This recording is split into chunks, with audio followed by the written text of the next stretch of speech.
Queridas amigas, queridos amigos, como presidente de Nueva Economía Forum, tengo el placer de darles, como siempre, la bienvenida al Foro de la Nueva Comunicación que organizamos gracias a la colaboración del Grupo Vodafone. Hoy, y hacía tiempo que le esperábamos, tenemos el placer de tener como ponente a don Jaume Roures y le va a presentar el presidente de la Liga Profesional de Fútbol, don Javier Tebas. Querido Javier, la tribuna es suya.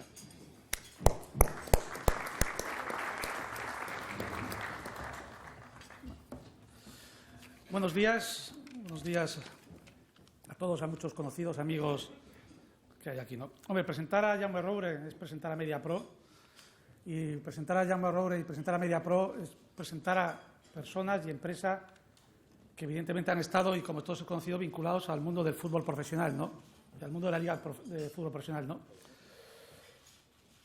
Jaume Roures y Mediapro, desde que se constituyeron en el año 1995, han estado siempre ligados al mundo de los derechos audiovisuales en el fútbol profesional. Yo me imagino que después Jaume pues explicará más lo que es Mediapro. No solo es fútbol profesional, sabemos que tiene otros aspectos en el mundo del cine. No me las veo mucho las películas, tengo que decirlas, pero bueno, yo me veo más lo que le corresponde al mundo del derecho audiovisual y al mundo del fútbol profesional, ¿no? Y la historia de Mediapro vinculada al fútbol profesional y la historia de Jaume Roures vinculada al fútbol profesional ha tenido muchísimas etapas, ¿no? Y en relación con la Liga de Fútbol Profesional, incluso en la relación personal con quien les habla, ¿no? Yo tendré que recordar que mis inicios de relaciones con Mediapro y el señor Jaume Roures no fueron de los más cordiales, ¿no? Hemos tenido, se han dicho, muchas guerras audiovisuales en el fútbol, por los derechos del fútbol, que ha habido 4 a lo largo de la historia. Una es la del año 1996-97, entre aquella época Antonio Asensio y el grupo Prisa, y TV3 también, donde en ese momento se encontraba Roures y Tacho Benet. En el año 2003, una guerra que tuvimos los pequeños clubes del fútbol español, donde yo lideraba un grupo llamado el G30, pues contra lo que era Audiovisual Sport, aquella compañía que era de entonces, si no recuerdo mal, estaba Prisa, TV3 y ya estaba Telefónica, o ya se había terminado en aquel tema, donde Jaume Roures asesoraba aquello. Pues tuvimos unos enfrentamientos en una guerra, vamos a llamar siempre guerra entre comillas, de lo más educada, pero guerra audiovisual. En el 2007 hubo otra guerra de Mediapro con Prisa, donde también tuvimos que tener la Liga, y en el 2012, pues en uno de esos periodos de guerras, en el año 2006, antes de la 2007, pues el que les habla acabó denunciando a Mediapro, al Servicio de Defensa de la Competencia de entonces, por abuso de posición dominante en el tema de los derechos audiovisuales. Todo aquello, vamos a decir, como no puede ser de otra forma, entre personas civilizadas y personas características de Roures, de diálogo y de hablar, nos llevó a una serie de acuerdos que creemos que han sido importantes y muy positivos para el desarrollo audiovisual y el desarrollo del fútbol profesional español, ¿no?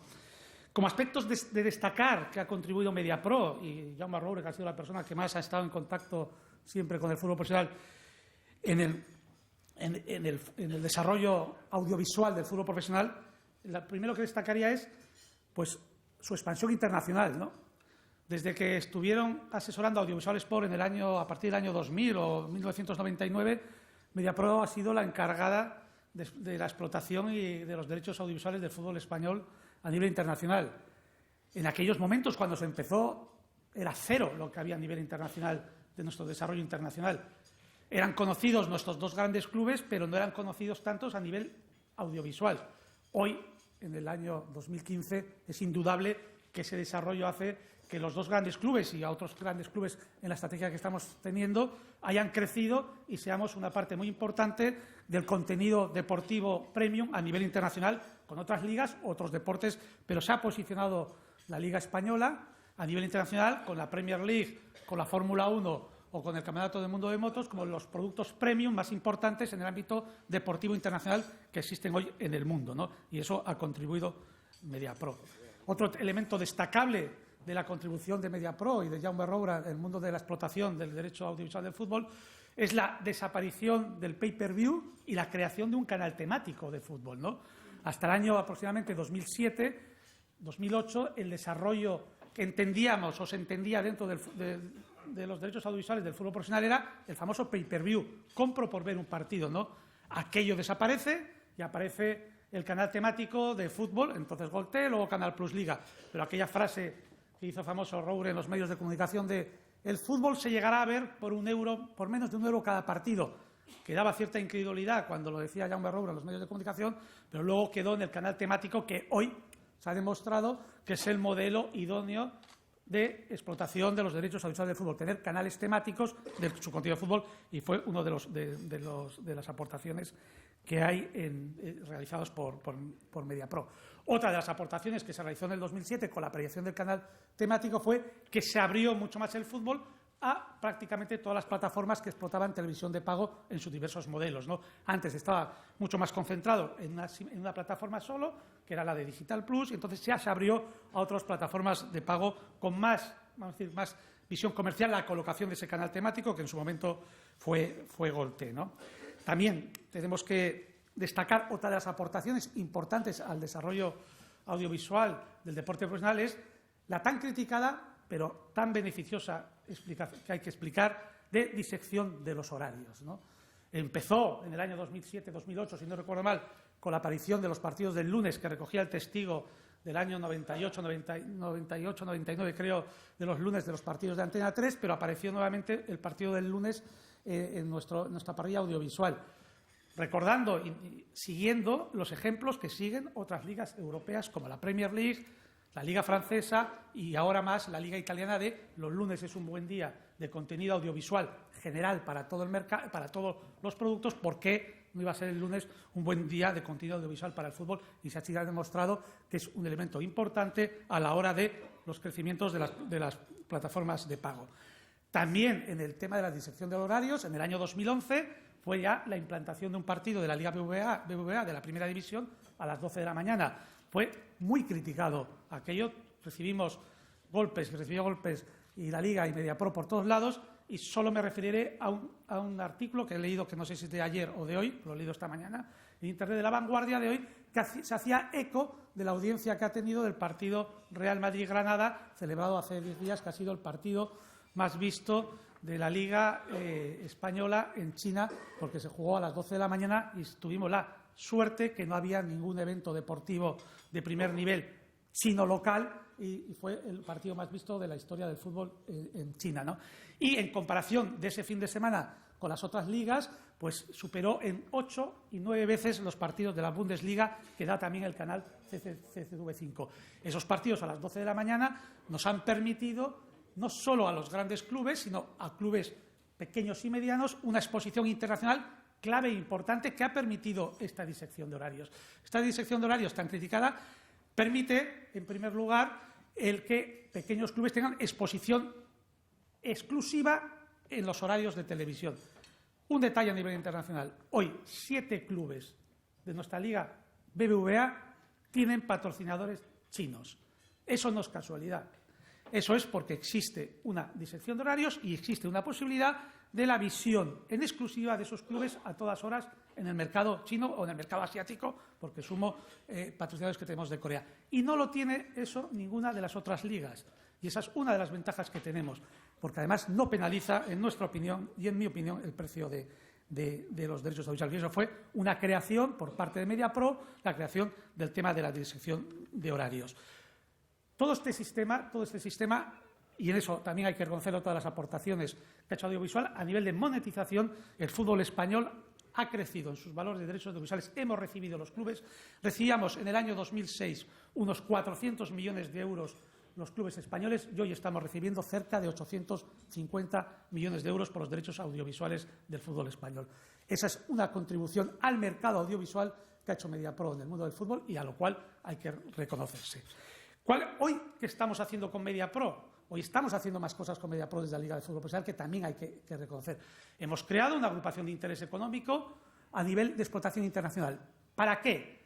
Nosotros nos habíamos dado cuenta, la Liga, que a nivel internacional, sí, Teníamos marca, no tan buena marca como la Premier League, y teníamos que trabajar la marca, pero no teníamos activos donde colocar y donde ofrecer a los posibles patrocinadores internacionales en los diversos territorios que hemos crecido.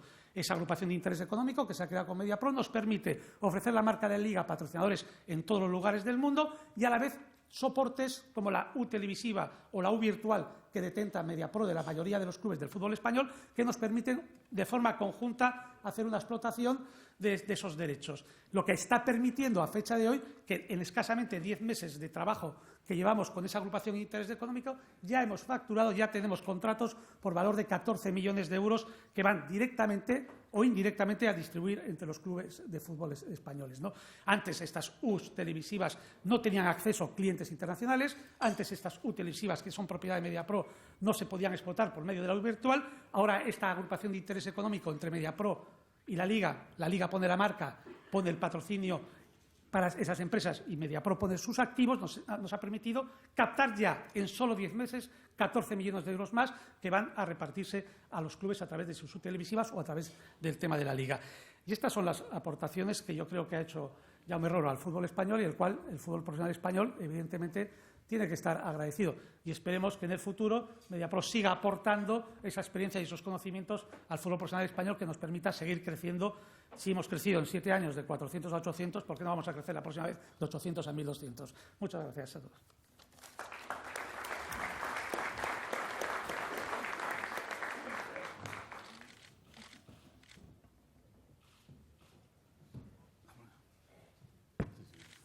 Buenos días, gracias por estar aquí, gracias a Javier por el recorrido de nuestras relaciones personales y profesionales en todos estos años. Yo creo que cuando nos conocimos, nosotros estamos gestionando Audiovisual Sport, que era una empresa de Canal Plus y Telefónica, y como ellos estaban en otra de esas guerras del fútbol, nos contrataron a nosotros para gestionar la empresa mientras ellos estaban en guerra. De todas maneras, hoy no queríamos hablar mucho de fútbol, aunque sí hablaremos un poco. Lo que queríamos era dar a conocer todas las otras cosas que hacemos que no es fútbol, que para nosotros son muy importantes, al mismo tiempo que bastante desconocidas, quizá por nuestra culpa, ¿no? Porque tenemos o hemos tenido anteriormente siempre una política de comunicación más discreta o quizá más huraña en muchas ocasiones, ¿no? Entonces, hoy yo quería ir poniendo sobre la mesa cifras de cosas que hacemos, muchas cifras que en general no se conocen, ¿no? Quizá es más o menos conocido que el 2014 MediaPro facturó 1.530 millones de euros, que en nuestro sector esto es una brutalidad, no tal. Los estudios de la Comisión Europea nos sitúan en el segundo lugar después de una gran productora inglesa en el mapa audiovisual europeo. En MediaPro trabajan 3.600 personas, de las cuales 300 han entrado en el último año y medio, y tenemos 29 sedes en 20 países en 4 continentes. Alguien publicó hace poco que teníamos 150 cuentas corrientes por ahí y después las contamos y realmente eran 266 en todos estos sitios. Hemos construido durante este tiempo 200.000 metros cuadrados de instalaciones audiovisuales, de los cuales 100.000 están aquí y el resto está en los otros países, y tenemos 46 platós trabajando a pleno rendimiento, que después les diré cuántas horas de programación producimos ahí. No es muy conocido que nosotros estamos distribuyendo en la actualidad por satélite 294 canales de televisión diferentes, que son de Fox, que son de National Geographic, que son de Discovery, en todo el mundo, que distribuimos por streaming 94 canales, que esto lo hacemos a través de 3 telepuertos que tenemos entre España y Estados Unidos. En estos telepuertos hay 64 antenas que dan servicio a 19 satélites en permanencia. Colabora en esa distribución una red de fibra nuestra de 67.000 kilómetros, de los cuales un tercio están en España, otro tercio está en Europa y el otro tercio está entre Estados Unidos y Oriente Medio. En nuestro servicio de fibras, de redes, damos servicio a 40 operadores de telecomunicaciones y la capacidad de estas redes daría para emitir como 75.000 partidos al mismo tiempo en alta definición o almacenar 200.000 películas también al mismo tiempo, ¿no? Digamos, estas redes, sin ánimo de competir con mis amigos de Telefónica, digamos, no es habitual en nuestro sector, ¿no? Y para poner un ejemplo, les he hablado de lo que era permanente, para poner un ejemplo de lo que es el trabajo ocasional que realizamos en grandes acontecimientos, o por qué no decirlo, en grandes desgracias, por ejemplo, en el accidente del avión alemán de Germanwings en los Alpes hace unos días. Nosotros el primer día desplegamos a 56 personas allí, con 28 cámaras, con 12 estaciones transportables de satélite, y dimos servicio a 47 televisiones del mundo. Quiere decir que estaban las japonesas, que estaba la CNN, que estaban las de Oriente Medio, que estaban lógicamente las europeas. El primer día dimos 150 transmisiones en directo que ocuparon más de 30 horas. Ese es uno de los trabajos habituales que hacemos, no solo cuando hay grandes desgracias, sino también grandes acontecimientos. En el título de hoy hablábamos de internacionalización. Nosotros pasamos una situación, como muchísima gente en este país, durante la crisis. Tuvimos 2 años durillos. Nosotros teníamos unas patas internacionales más o menos razonables que nos dedicamos a fortalecer en esa situación, ¿no? Porque, digamos, las perspectivas, sin ánimo de entrar en el terreno político, las perspectivas de recuperación económica en el audiovisual, pues en España son relativamente, o yo soy relativamente pesimista con respecto a ello, o no muy optimista, ¿no? ¿Qué hicimos? Reforzar lo que teníamos y abrir sitios nuevos. ¿Qué hacemos que es importante y que no es conocido? Pues, por ejemplo, nosotros en Argentina tenemos unas instalaciones de 10.000 metros cuadrados donde empaquetamos todos los canales que produce, que hace ESPN de deportes para su distribución en América Latina a 39 millones de abonados, porque ESPN es de las plataformas más importantes que se producen allí. Esto quiere decir que hacemos 7.500 horas de producción desde este centro, donde trabajan 300 personas. Tenemos 300 personas que trabajan también en Miami, en unas instalaciones que ahora acabamos de doblar su capacidad. En Estados Unidos puedes hacer una cosa que aquí seguramente sería difícil, que es comprarle al municipio una comisaría de policía, demolirla y construir allí unas instalaciones audiovisuales al lado de las que ya tienes.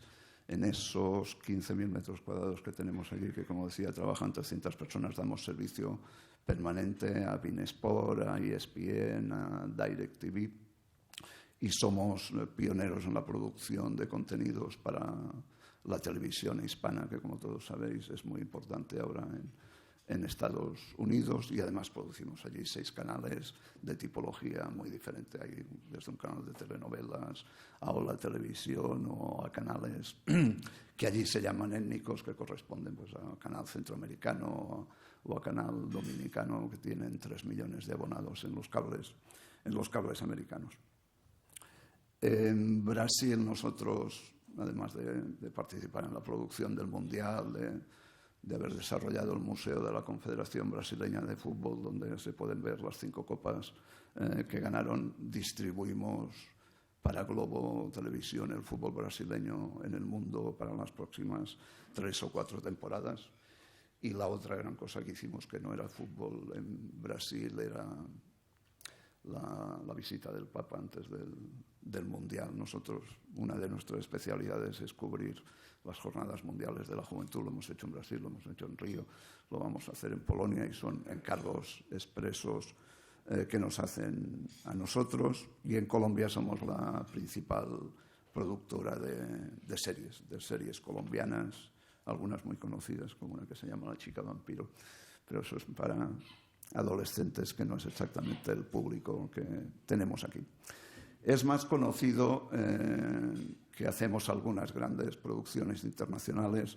Lo que quería subrayar allí es que no todas son deportivas, aunque principalmente lo son, ¿no? Pero seguramente no será conocido que nosotros participamos de manera importante en la boda de Felipe, en la transmisión en directo de la boda de Felipe y Leticia desde hace ya unos años, de la misma manera que participamos en las retransmisiones de las visitas del Papa y de la Jornada Mundial de la Juventud. Este trimestre nosotros hemos estado haciendo al mismo tiempo la Copa de África de fútbol en Guinea, que además, digamos, los que seguís ese mundo, pues todo se tuvo que improvisar, porque la Copa de África se iba a hacer en Marruecos y con los problemas del ébola la trasladaron a Guinea, que es un país más complicado desde el punto de vista no solo operativo, sino también desde el punto de vista de la salud. 6 de nuestros compañeros cogieron la malaria ahí, pero por suerte tal. Cuando acabó la Copa de África, que estábamos haciendo al mismo tiempo que el Mundial de balonmano en Qatar, pues nos fuimos a Níger, que está al lado, a producir la Copa de África Sub-17, que la compaginamos mientras se jugaba en Australia la Copa de fútbol que ganó la selección australiana, y que nos sirvió para poner un pie en el próximo Mundial Sub-20 de la FIFA, que se juega en Nueva Zelanda el mes que viene y que también vamos a producir nosotros, ¿no? Digamos, la final de Lisboa entre el Madrid y el Real Madrid fue también una producción nuestra, más allá de un gran partido de fútbol. Yo creo que televisivamente dimos el nivel y se vio, digamos, se pudo ver una gran retransmisión, ¿no? Y seguramente tampoco es tan conocido que al mismo tiempo que esto, nosotros producimos la Liga de Fútbol en Gabón, producimos la Liga de Fútbol en Mozambique, producimos la Liga de Fútbol en Turquía, producimos la Liga de Fútbol en los Emiratos, producimos la Liga de Fútbol en Qatar, y estoy hablando que en una temporada en todos esos, y en Angola, perdón, en una temporada en todos estos países estamos produciendo más de 800 partidos de fútbol en unas condiciones que lógicamente no son como las de aquí, en los que aquí prácticamente producimos 1000 partidos de fútbol al año, de los cuales 850, 60 son de la Liga de Fútbol profesional y el resto no. Al igual que en Portugal estamos produciendo 1000 eventos deportivos al año. Como sabéis, distribuimos en el mundo los canales del Madrid, del Barcelona y del City, y esa distribución alcanza a 115 países. Y si hablásemos de contenidos, la última semana de marzo, contenidos que hacemos aquí en la última semana de marzo, la audiencia de nuestros programas en las televisiones españolas fue de 86 millones de personas. Y si cogiésemos la audiencia mayor de cada uno de los programas en un día, nos estarían viendo en ese día 13 millones de personas al mismo tiempo. Nosotros debemos estar produciendo alrededor del 25% del prime time de todas las televisiones, lo cual es importante para nosotros y responde también a la confianza que los clientes tienen en nosotros. Sabéis que hacemos cine, hemos producido en los últimos 15 años casi 50 películas. Quizá no es tan sabido que esas películas pues, han ganado 2 Oscars, 2 Globos de Oro, 22 Goya. Nosotros hemos abierto, por ejemplo, en el mismo año el Festival de Málaga con una película que se llamaba ¿Para qué sirve un oso? Abrimos el Festival de Cannes el mismo año con Midnight in Paris, abrimos el Festival de Venecia el mismo año con Un Dios salvaje de Polanski. Y este año hemos abierto el Festival de Berlín con una película de Isabel Cochet que se llama Nadie quiere la noche. En el Festival de Cannes en 10 años hemos llevado 8 películas. No recuerdo si abrimos el Festival de San Sebastián con Camino, aunque recuerdo que fuimos allí con esa película, y también hemos ganado la Concha de Oro con Las Lunas al Sol en el Festival de San Sebastián. Una película nuestra, Salvador, se distribuyó, se vio y fue premiada en 41 festivales diferentes de cine en el mundo, y tuvimos el honor de producir una película sobre Salvador Allende, que fue la primera película sobre Allende que se pasó en Chile después del golpe, ¿no? Quizá se ha hablado más de nosotros y del cine alrededor de las películas que hemos hecho con Woody Allen, 2 de las cuales batieron sus propios récords. Vicky y Cristina Barcelona batieron el récord de recaudación de Woody, el histórico, y Midnight in Paris lo superó. Midnight in Paris, a pesar de que Woody es un autor más reconocido en Europa que en Estados Unidos, Midnight in Paris empezó con una distribución de 6 copias, 3 en Nueva York y 3 en Los Ángeles, y acabamos con 1.430 copias en todo Estados Unidos, ¿no? Que esto es lo que nos ayudó a batir los récords. Y el otro tema que anunciábamos era el de la innovación. Procuraré ir muy rápido, porque ya sé que además en mi tono monocorde voy dando cifras y valores un poco dispersos, pero que para nosotros son importantes. Nosotros hemos sido pioneros aquí en varias cosas. Nosotros hicimos la primera guía electrónica de programación hace 17 años en este país, lo hicimos para ONU. Nosotros hicimos el primer canal temático, que fue el canal turístico del gobierno canario, también hace 17 años. Nosotros hicimos la primera televisión sin cintas en Europa, que la hicimos en Portugal, y aún existe esa cadena de televisión, también hace unos 17 años. En el 2000, en los Juegos de Sydney, fuimos los primeros capaces de poner en pie al mismo tiempo la difusión de los juegos a través de 6 canales de televisión diferentes. Hemos creado un Twitter oral, digamos, que se llama YouWisp, y que en el último año y medio tiene 12 millones de participantes, digamos, gente que se intercambia mensajes de voz a través de YouWisp, que, como repito, es de Twitter. Hemos creado una cosa que nosotros llamamos producción automatizada, es decir, que en pabellones nosotros hacemos una instalación en alta definición de cámaras que no maneja nadie, que ellas mismas se orientan en función de cómo evoluciona el juego, que esto sirve para la transmisión de balonmano, de baloncesto, de entrenamientos de los equipos, y también para equipos de base del fútbol. Por ejemplo, el Barça lo tiene instalado en su ciudad deportiva para el seguimiento del fútbol base.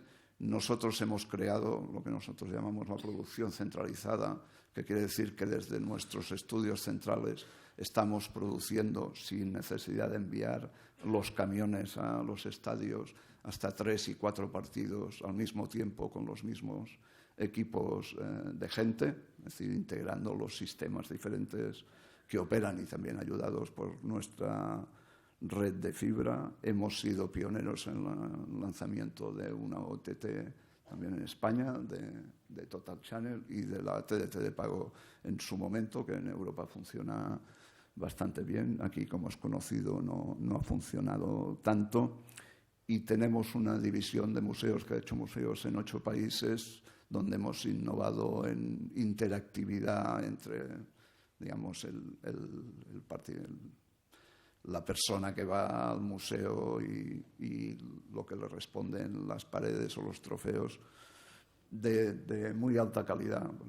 Aunque el que sea madridista seguramente ya lo habrá visto, el que no lo sea le recomiendo que vaya a ver el Museo del Madrid, que es de los mejores que hemos hecho, que está aquí cerca. Es un poco caro, pero los museos que hemos hecho para el Madrid, para el Barça o para la Confederación Brasileña de Fútbol, también hacemos museos que no son de fútbol, se ha convertido en el tercer ingreso más importante de esos clubes. Estamos hablando de ingresos superiores a 30 millones de euros por temporada en cada uno de esos.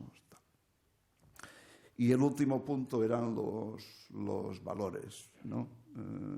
Antes he dicho que habíamos tenido defectos seguramente en la comunicación, porque más allá de subvalorarla o no, pues éramos un poco huraños, o se nos ve así, o yo soy un poco huraño, digámoslo también, más claramente. Pero yo creo que en nuestra casa, que se caracteriza por ser muy transparente, no solo porque si venís, y os invito cordialmente a visitarnos, todas nuestras instalaciones son de vidrio, son de cristal, todo se ve al mismo tiempo, todo el mundo sabe lo que estamos haciendo. El reto fundamental en nuestro sector es la confianza, ¿no? Digamos, la confianza tiene que ver con los clientes, tiene que ver con los proveedores. Muchas veces se dice que nosotros, erróneamente, que nosotros conseguimos los derechos de televisión porque los sobrepagamos. Más allá de negar la mayor, yo creo que lo que tenemos es una relación de confianza, en muchos casos histórica, como puede ser en el caso de la Fórmula 1, que hace que esa gente sepa que no vamos a engañarle ni en la negociación de sus derechos ni en el tratamiento del producto, porque normalmente cuando se habla de derechos de televisión la gente piensa en cantidades y no en cómo se trata el producto, ¿no? Me he dejado antes cuando estaba hablando de canales y ahora que hablo de la Fórmula 1, nosotros estamos produciendo desde hace 3 meses, para muchos años, un canal de Fórmula 1 en América Latina, que en 3 meses hemos conseguido ya tener más de 10 millones de abonados a ese canal.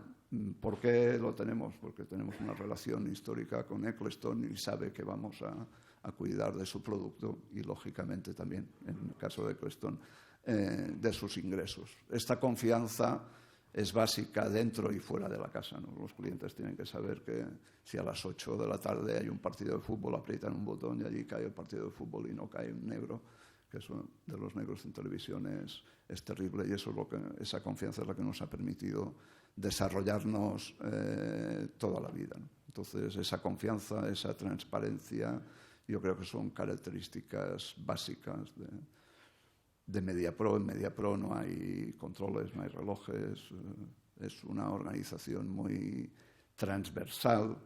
Yo también creo que en el siglo XXI son muy complicadas las organizaciones verticales, las cosas ya no funcionan así.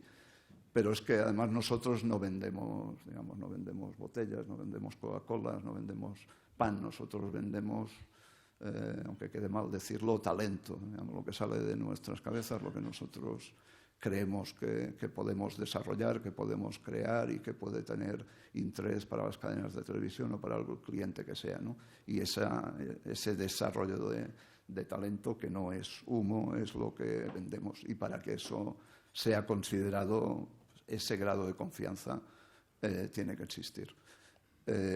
Acabo rápido hablando de fútbol, solo quería decir 2 cosas. Unas me las ha pisado Javier, pero como se habla mucho de esa sociedad entre la Liga y MediaPro, ¿no? Entre el señor Tebas y el señor Roures, pues quería poner en valor lo que él mismo ha explicado, ¿no? Esa sociedad en el poco tiempo, esa agrupación de interés económico en el poco tiempo que lleva desarrollándose y ha conseguido esa facturación de 14 millones, que mayoritariamente va para el mundo del fútbol. Nosotros trabajamos conjuntamente en Twitter, trabajamos conjuntamente en la publicidad estática, trabajamos conjuntamente en el Media Coach, que fue otro elemento de innovación. Media Coach es una herramienta que tenemos instalada en todos los estadios y que analiza 48 parámetros de lo que está ocurriendo en los terrenos de juego y que se pone a disposición de todos los equipos técnicos, de todos los clubes profesionales, para que se analicen ellos y para que analicen a los rivales. Y además llevamos conjuntamente también una lucha incansable contra la piratería, que más allá del daño que hace en el fútbol, yo creo que es un tema que es un tema de Estado, ¿no? Que quizá ahora no le damos la importancia que tiene o lo camuflamos dentro de las tradiciones de la picaresca española, y esto nos hace mucha gracia, pero es un arma de destrucción masiva, no solo contra los que hacemos televisión de pago, sino contra todos los creadores, contra los escritores, contra los músicos, contra todo este tipo de gente. Y este es un problema que a corto y medio plazo será gravísimo. Tenemos el desagradable honor España debe ser el segundo país del mundo con más piratería después de China, ¿no? Y no sería yo una medalla que como país me quisiera colgar. Y creo que me he alargado mucho. Bueno, ¿estamos en tiempo? Estamos en tiempo. Si quiere decir algo más y si no, seguramente se... Sí, quería decir algo sobre también el fútbol. Cuando se habla de la producción de fútbol, en nuestro caso quiero poner el ejemplo del clásico, ese que a mí el nombre no me gusta nada, pero se ha convertido en un icono, ese nombre del clásico, ¿no? Digamos, la gente lo ve como lo que es, como un espectáculo deportivo, pero la producción del clásico la hacemos nosotros sobre la base de un libreto que tiene 39 páginas. En un clásico nosotros tenemos desplegados 19 camiones ahí que tiene que ver con unidades móviles que van directamente a producir, a enseñar el partido, pero que tiene que ver con los grafismos, porque hacemos grafismos en 6 idiomas diferentes del mismo partido, que tiene que ver con, en el último, 24 posiciones de comentarista, que tiene que ver con 21 televisiones que estaban recibiendo imágenes personalizadas por su lado. El último clásico generó 15.000 tweets por minuto en todo el mundo.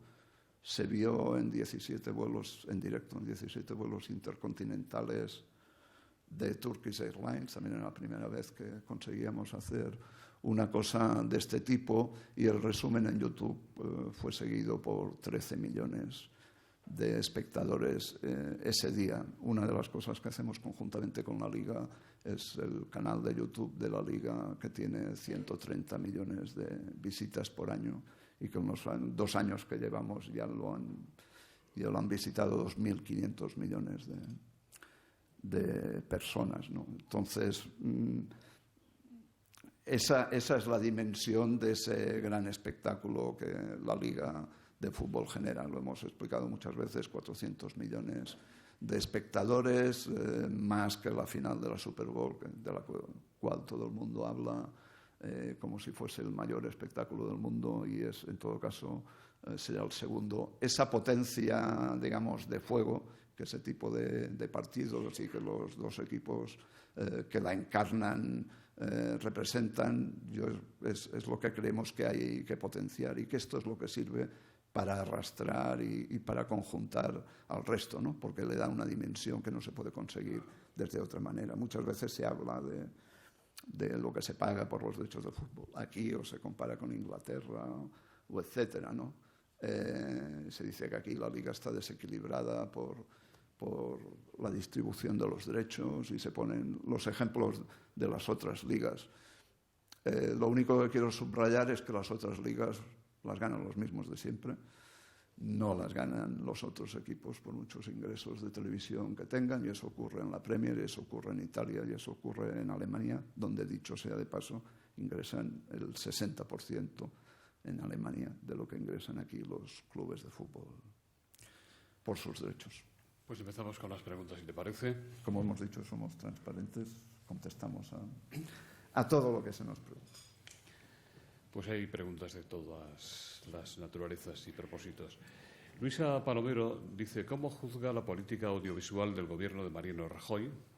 ¿Quién cree usted que ganará la lucha, entre comillas, por la concesión de las nuevas licencias de televisión? ¿El ministro Soria, que quiere que sea por subasta al mejor postor, o la vicepresidenta Sáez de Santamaría, que quiere dárselas a los más adeptos o amigos, según se dice? Eladio Gutiérrez Montes dice: ¿qué espera de la anunciada convocatoria de nuevos canales de TDT?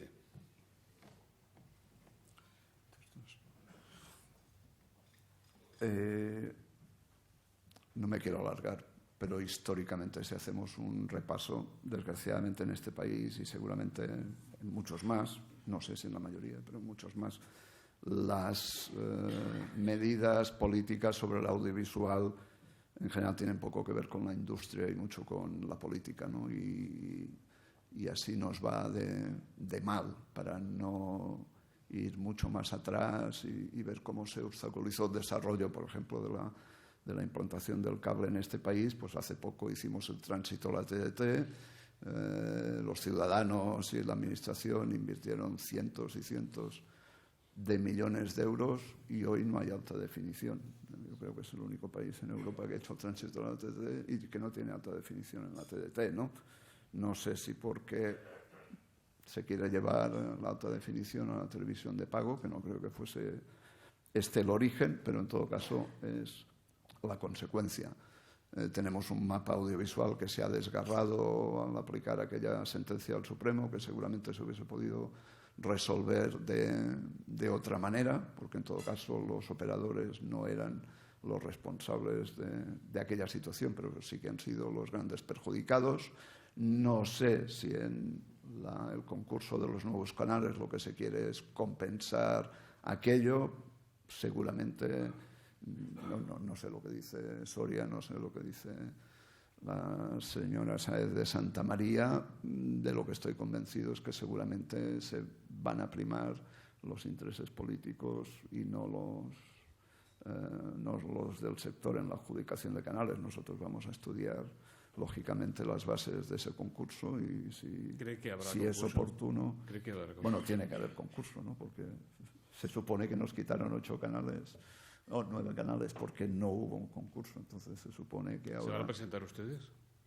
Vamos a analizar, como decía, las bases de esto y en función de si vemos posibilidades nos podemos presentar. ¿Sí? ¿Cómo ha afectado el cambio de frecuencia a su canal Gol TV? Le pregunta también Eladio Gutiérrez. Pues menos de lo que pensábamos, la verdad. Solo hemos tenido al final 500 incidencias, ¿no? Si no me equivoco, Ignacio. Pensábamos que tendría consecuencias más graves, pero bueno, hay que ver el desarrollo. Pero digamos, el primer fin de semana solo tuvimos 500 incidencias en la distribución, pero también se ha hecho como todo aquí tarde, mal y sin tomar todas las medidas, ¿no? Luis Delgado le pregunta cuál es su postura sobre la compra de Canal Plus por Telefónica para constituir una gran plataforma de contenidos televisivos en español que puede proyectar su expansión a América Latina. También le preguntan si no cree usted que esta concentración podría ser excesiva y que las autoridades españolas de competencia deberían establecer líneas rojas. ¿Qué condiciones deberían imponérseles, en su opinión, como operador en el sector? Bueno, una cosa es contestar todo y lo otro es que te vayan poniendo minas por el camino, ¿no? Yo creo que hay 2 aspectos que hay que diferenciar, ¿no? Digamos, en este país, por razones histórico-políticas, el desarrollo de la televisión de pago ha sido una desgracia, llamémosle claramente así, porque no llegamos ni a la mitad del desarrollo que el resto de países europeos a los que nos podemos homologar en este terreno y, lógicamente, los operadores, la administración, era nuestro intento con la TDT de pago, de hacer un producto de pago asequible, barato, etcétera, etcétera. Tienen que tomar medidas para que eso se desarrolle, es decir, que la televisión de pago en España tenga el peso que debe tener, ¿no? Y no estar handicapada como lo está ahora.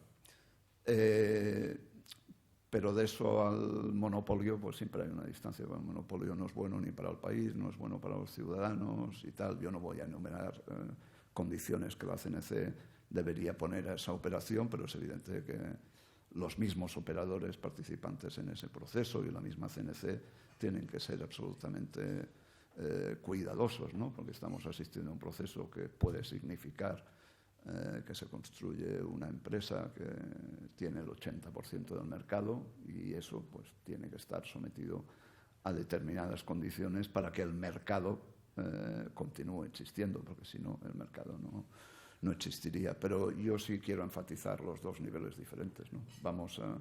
Vamos a ver cómo impulsamos entre todos la televisión de pago, porque es un elemento además de dinamización económica, de dinamización tecnológica, etcétera, etcétera, y tiene que ver con el tema de la piratería y lo que representa incluso culturalmente, como decía antes, y vamos a hacerlo de la manera más ordenada posible, ¿no? Que al final del proceso el consumidor, los detentores de derechos como el mundo del fútbol y los otros operadores puedan convivir en un marco razonable, ¿no?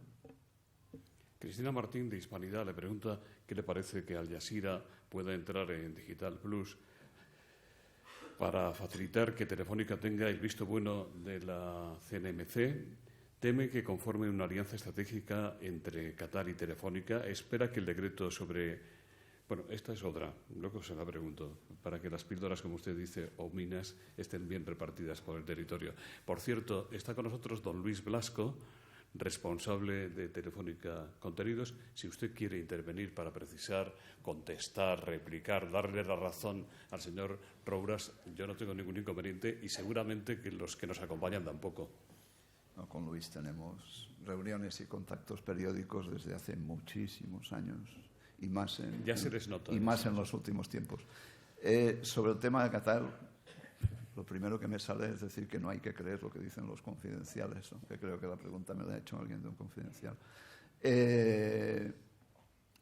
Nosotros el 1 de agosto vamos a lanzar un canal aquí en España que se llama beIN Sports con nuestros amigos de Al Jazeera, que son unos de nuestros principales clientes. Es un canal que esperamos distribuir, como es nuestra orientación, en todas las plataformas. Es un canal donde estará Champions, la Europa League y otras competiciones de fútbol internacional.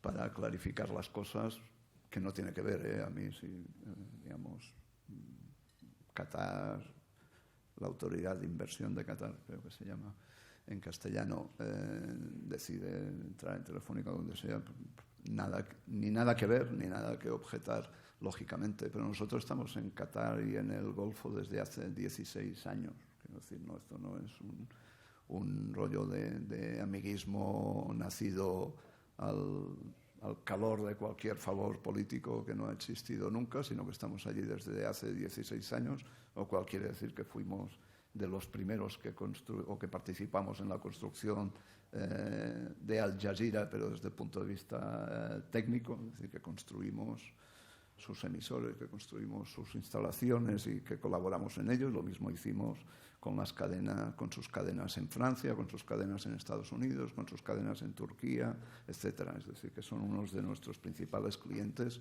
uno de nuestros principales asociados, aunque no son socios ni están en MediaPro, pero vamos a estar colaborando en todo terreno de los derechos aquí y fuera de aquí, porque lo hemos estado haciendo en los últimos años. Les ha ido bien a ellos y nos ha ido bien a nosotros.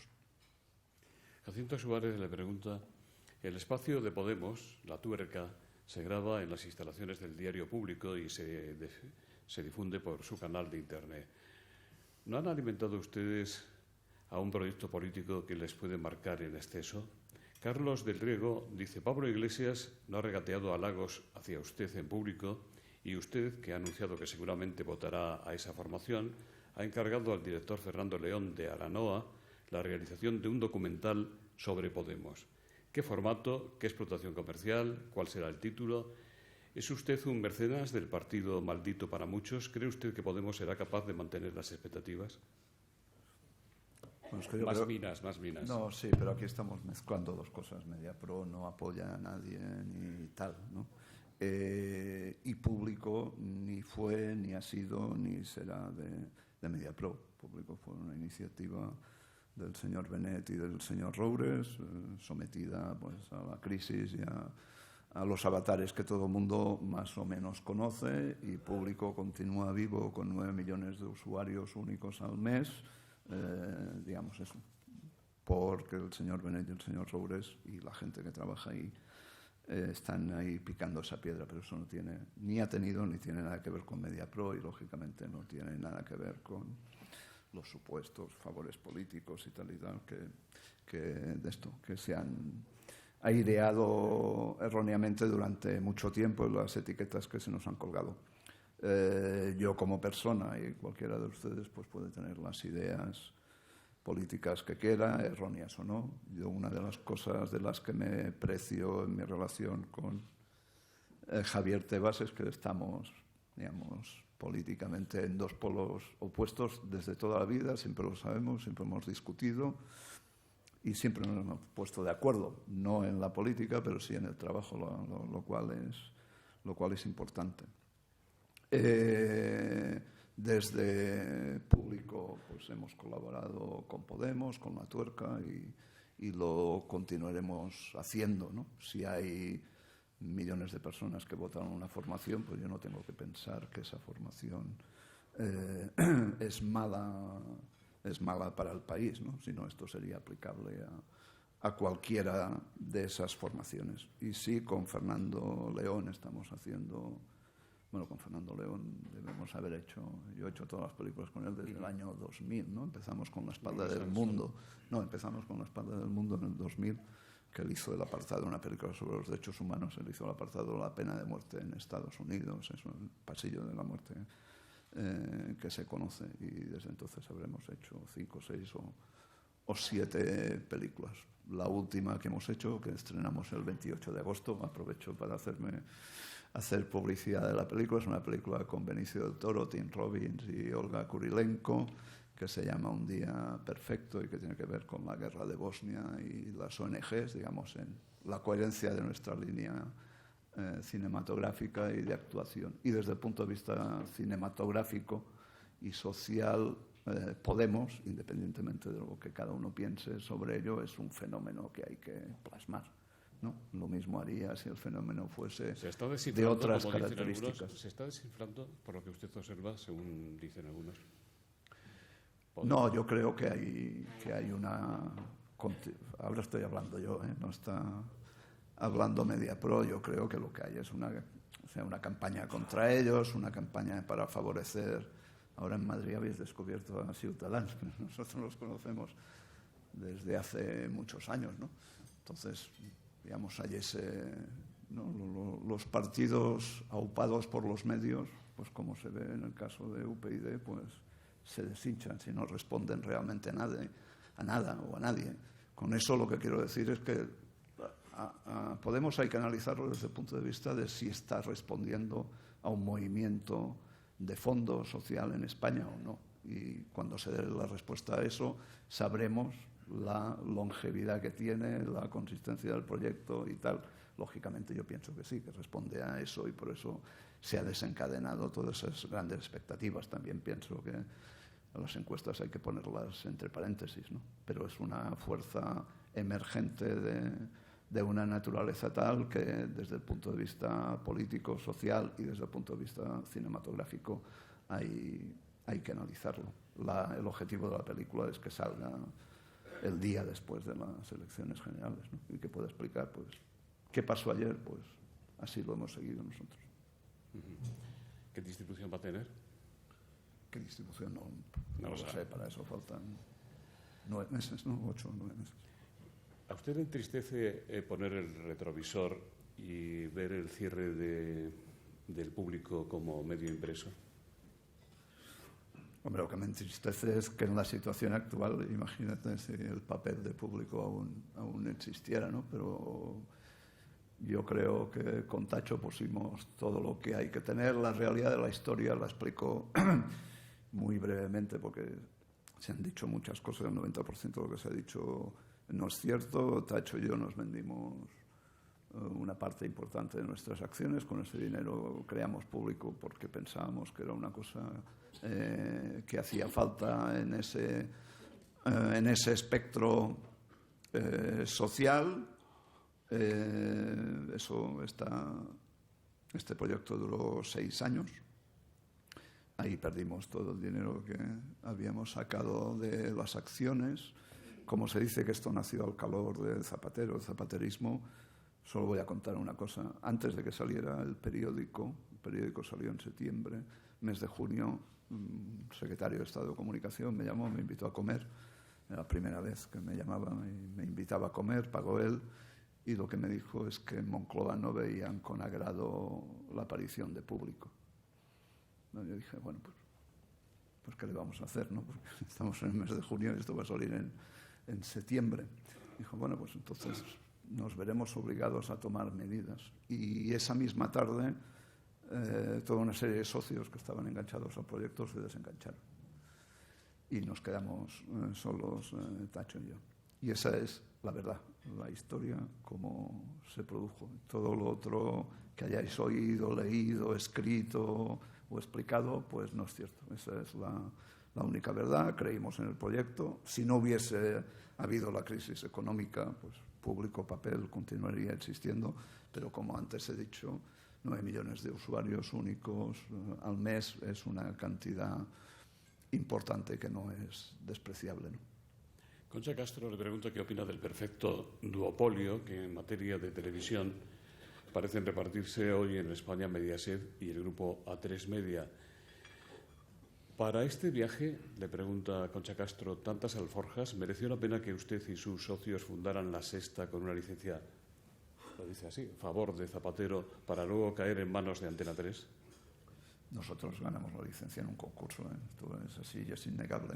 Y también les voy a decir una cosa, que si Vocento se hubiese presentado a ese concurso, yo sé que seguramente en la Moncloa se lo hubiesen dado a ellos antes que a nosotros. Pero nosotros ganamos la licencia en un concurso. Los otros canales fueron los que el gobierno a nosotros y a los otros operadores distribuyó sin ir a un concurso. Pero La Sexta se ganó en un concurso. Con esto quiero decir, cuando vas a un concurso tienes que tener compromisos de inversión, compromisos de puestos de trabajo, compromisos de línea editorial, etcétera, ¿no? Y en el mapa audiovisual lo que vemos es que la mayoría de los operadores son multinacionales, majors, que no han pasado por ningún concurso, que no tienen ningún compromiso de inversión, que no tienen ningún compromiso de creación de puestos de trabajo y que no tienen ningún compromiso con respecto a la línea editorial. Una vez que ganamos este concurso, yo creo que pusimos en pie una cadena, y ahora me quiero tirar flores a mí, a Carlos y a la gente de la cadena que está por aquí, modélica, ¿no? Una cadena diferente, una cadena hecha por productores, por gente del sector, que ha puesto en pie programas que son emblemáticos y que continúan siéndolo, y han pasado ya, ¿cuántos años? 8 o 9, ¿no? 9 años, creo. Me refiero al Intermedio, me refiero al Salvador, me refiero a los programas informativos, me refiero al Rojo Vivo, me refiero a Más Vale Tarde. La crisis, como nosotros no tenemos padrinos detrás, nos arreó un gran bofetón. Nosotros habíamos invertido entre nosotros, entre Mediapro y Televisa, casi 650 millones de euros. Es decir, que si alguien nos regaló algo, pues ese regalo nos costó muy caro. Y acabamos en el proceso de fusión con Antena 3 de todos conocido. Y La Sexta continúa desarrollándose ahí. Yo creo que la mar de bien, sin perder sus señas de identidad. También creo que nos ayudó mucho a que la fusión de 4 y Telecinco, pues digamos, quizá Telecinco hizo el error de querer convertir 4 en una pequeña Telecinco. Para eso ya existe Telecinco. Yo creo que Antena 3 vio claramente que La Sexta tenía su línea y tenía, por tanto, su público y su audiencia con unas características determinadas, y que no valían hacer experimentos, sino dejar desarrollar esto como se está desarrollando. Y estamos perfectamente. El duopolio, sobre esto mi amigo Mauricio tiene grandes tesis, por suerte o por desgracia, al final es lo que existe en todos los países europeos, ¿no? Vamos, por quizá razones históricas o no. A mí lo que me sabe mal de todo el proceso es el lamentable estado en que han quedado las televisiones públicas. Porque yo personalmente no solo me he criado en la televisión pública, sino que creo en ella como un elemento necesario de cohesión social, de defensa del pluralismo, etcétera, etcétera. Y lamentablemente esto está en un estado del que yo dudo que se pueda volver a levantar, ¿no? Que se van a quedar ahí las autonómicas y Televisión Española, pues en esa franja en la que no, digamos, en la que no eres nadie, porque tienes un 10% de audiencia. Con un 10% de audiencia no estás marcando tendencia, ni juegas el papel que la televisión pública tiene que jugar, que es, pues eso, tener la mayor audiencia posible, porque si no, no está cumpliendo su primera obligación como televisión pública, pero esto creo que es un proceso, por desgracia, bastante irreversible. Señor Carlotti, ¿quiere decir usted algo por alusiones o por simplemente No, por en le apetece? alusiones fraternales con Mauricio. Antonio Castaño dice, ¿está usted agradecido a los bancos españoles que les han ayudado a salir del proceso concursal? ¿Han sido las únicas fuentes de financiación? ¿Reaccionaron tarde esos bancos? ¿Les hubiera venido mejor que hubiera sido antes? ¿Han pensado en algún momento salir a bolsa? Bueno, yo lo que estoy agradecido es a toda la gente de MediaPro que se deja los cuernos 24 horas al día en todo el mundo para que continuemos jugando el papel que jugamos. Después, fuentes de financiación. Nosotros tenemos nuestro trabajo, nuestra facturación. No recuerdo si he dicho que aparte de facturar 1.530 millones, tenemos EBITDAs de alrededor de 100, que antes no teníamos, pero que en los 2-3 últimos años hemos podido recuperar después de superar la crisis. Y a nosotros no nos sacó del concurso ninguna financiación bancaria. Nosotros financiamos después del concurso. Además, cuando estás en concurso estás muerto. Bancariamente no existes. Te miran con muy mala cara. Aunque en nuestro concurso, quiero recordarlo, no había quitas. O sea, nosotros en nuestro concurso hemos pagado, y lo hemos pagado ya, el 100% de las deudas que teníamos en aquel momento, pero debido a los impagos de Prisa, pues nosotros somos los que tenemos la fama de no pagar, pero los que no pagan son ellos. Debido a esos impagos tuvimos que acogernos a un concurso y diferir los pagos durante 3 años, y los hemos cumplido religiosamente, y ahora hemos refinanciado nuestra deuda. Bueno, pero salimos del concurso en 2011, ¿no? Creo recordar. O sea, hemos refinanciado nuestra deuda en el 2015 en condiciones, no sé si las mejores, pero en condiciones aceptables para nosotros. Y, lógicamente, pues no sé si es de agradecer o no, porque son relaciones comerciales, pero sí, nos hemos refinanciado con los bancos españoles. Francisco León le pregunta qué futuro cree que le aguarda. ¿Y lo de la bolsa?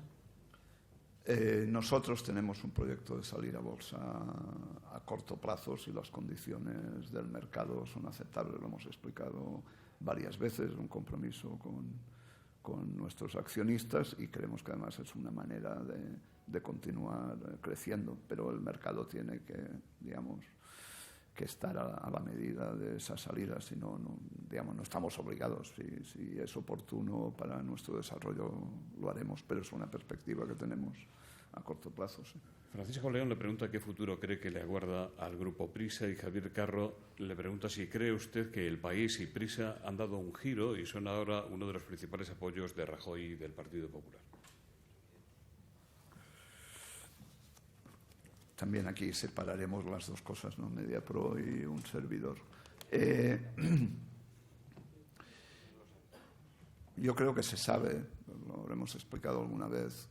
Nosotros hemos estado en negociaciones de fusión una vez, no sé si en serio, pero durante algún tiempo, y debe hacer un par de años volvimos a hablar de ello. Yo creo que eso hubiese sido la mejor solución para ellos, también para nosotros, pero también para el audiovisual de este país. Y creo que no se llevó a cabo no por razones empresariales, sino por razones que no tienen que ver con la empresa, y sí con las personas o con los personajes, ¿no?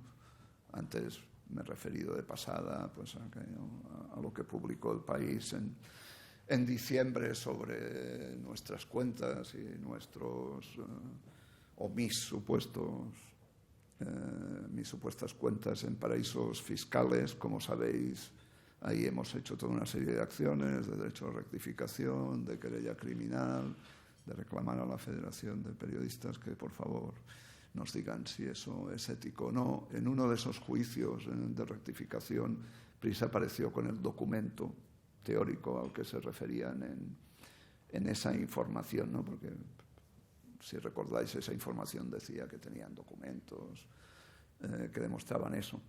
Esos documentos, que no tenían ninguna referencia, pues empezaban diciendo mi nombre y mis alias, que había 3 alias. Uno era Jaume Roures, el otro era Jaume Roures Llop y el otro era Jaume Roures. Esos eran mis 3 alias. Decían que era un productor de cine que había hecho 8 películas.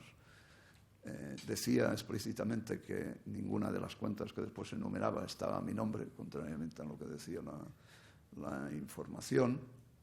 Y después, no sé, decía Mediapro estaba pues en Canadá, que no estamos, en Nueva Zelanda, que no estamos, en Luxemburgo, que no estábamos, etc. Digamos, el 30% de los países donde decían que estaban, no estábamos. Con eso quiero decir que todo era un invento de una cosa que se ha permitido mucho en este país, que es intimidar a la gente con las portadas del país, ¿no?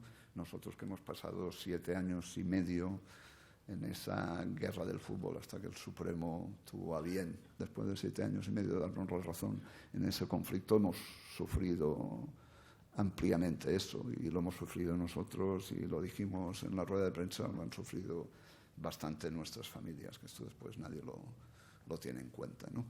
En esa rueda de prensa íbamos pasando por detrás pues, las portadas del país de los últimos tiempos, y había una preciosa que decía imputados por estafa, y salía la foto de Tacho, la mía, la de Dani Margalef, que está ahí, que entonces estaba en TV3, y de alguna... y Javier Tebas y tal. Lógicamente no fuimos imputados ni juzgados siquiera por estafa ni por nada, ¿no? Pero esa impunidad que ha habido en este país, y que en algunos sectores aún pervive del miedo a las portadas del país, no es sano ni periodística ni socialmente. Y yo creo que esto forma parte de la decadencia deprisa, porque los negocios se tienen que hacer trabajando y no amenazando, ¿no? Y ahora, como persona, es que yo creo que el problema del país ya es no a quién apoya, que yo creo que cambia cada día, sino que como periódico, o sea, como producto periodístico, pues da bastante pena hoy. Ya no es, digamos, lo que diga, es que el país que todos hemos conocido, respetado, leído, y que continuamos en algunos casos leyendo, aunque cada día menos, pero yo sí que me lo leo cada día como producto periodístico, pues ahora deja mucho que desear. No es el gran periódico que ha sido durante años y años, y digamos, y que por decirlo de alguna manera respondía a un grupo de comunicación que era un orgullo del país, me refiero a España, en el mundo, ¿no? Esto ya ni existe, ni desgraciadamente volverá a existir. La última pregunta, que la he traspapelado pero que la recuerdo. ¿Piensa usted que Cataluña va a ser un día independiente? Le pregunta José Antonio Argüelles, ya la encontré. Yo lo que creo es que Cataluña tiene que ser lo que los catalanes quieren que sea. Entonces, son ellos los que tienen que decidir. Esto no lo digo ahora que hay efervescencia, digamos, sobre el referéndum. Ya lo decía cuando esto comportaba males mayores, que no solo que hablen mal de ti en la prensa, me estoy refiriendo a hace 30, 40 años como mínimo. Y entonces, pues si los catalanes tienen los instrumentos para definir su futuro, pues eso, Cataluña será lo que quiera. Yo soy de los que piensa que también estaría muy bien un referéndum en España sobre ese tema. Digamos que a veces se dice es un tema de todos los españoles. Pues perfecto, hagamos un referéndum y veamos qué sale de ese referéndum. Sería muy interesante de conocerlo. También estoy convencido que todos los que tienen los medios para organizarlo y dicen eso nunca lo van a hacer. Por razones políticas obvias, pero me encantaría que hubiese un referéndum sobre este tema. ¿Qué efecto van a tener las llamadas elecciones plebiscitarias del próximo mes de septiembre en el panorama político, en el sistema partidista, etcétera? Continúo contestando personalmente. Yo no estaría tan convencido que estas elecciones del 27 de septiembre se vayan a hacer. Digamos, cuando alguien convoca elecciones a 9 meses vista, pues ves a ver, digamos, no es que venciera el plazo para hacer unas elecciones, sino son unas elecciones convocadas a 9 meses vista, con la de cosas que ocurren, con la velocidad que ocurren las cosas, etcétera, etcétera, con unas autonómicas y municipales en el mes de mayo. Puede haber tantos cambios que yo pondría entre paréntesis Eso te lo puedo contestar el 1 de septiembre, si se van a hacer o no, pero yo ahora lo pondría entre paréntesis, que se hagan esas elecciones. Ha sido un placer tenerle de nuevo. José Romero, director de comunicación de Vodafone, que hace posible este foro, va a despedir el acto. Bueno, muchas gracias, José Luis, y enhorabuena a Javier Tebas y a Jaume Roures por su intervención. Solo señalar que yo creo que es una satisfacción para todos toda la actividad internacional que hace el Grupo Mediapro, basado en la innovación, y que es una buena noticia para el sector audiovisual en España. También comparto plenamente con Jaume Roures su preocupación sobre el tema de la piratería en temas de contenidos audiovisuales, que es una preocupación para todos los que tienen que ver con los medios de comunicación. Y, por último, hacer una referencia a lo que se refiere a los temas de los contenidos audiovisuales. Este es un tema crítico, no solamente para el desarrollo de la televisión de pago, como decía Jaume Roures, sino también para el sector de las telecomunicaciones en su conjunto. Vodafone, que tiene ahora un canal de televisión de pago, considera que es muy importante que se den las condiciones para que todos los que competimos en este sector podamos acceder a los contenidos premium en condiciones razonables. Razonables para el que tiene los derechos, eso es lógico, y que lo rentabilice, pero también que permita competir después en el mercado minorista. Creo que es la única manera de garantizar no solo que crezca la televisión de pago de una manera sana, sino también que no se contamine otros sectores como el sector de las telecomunicaciones. Muchas gracias.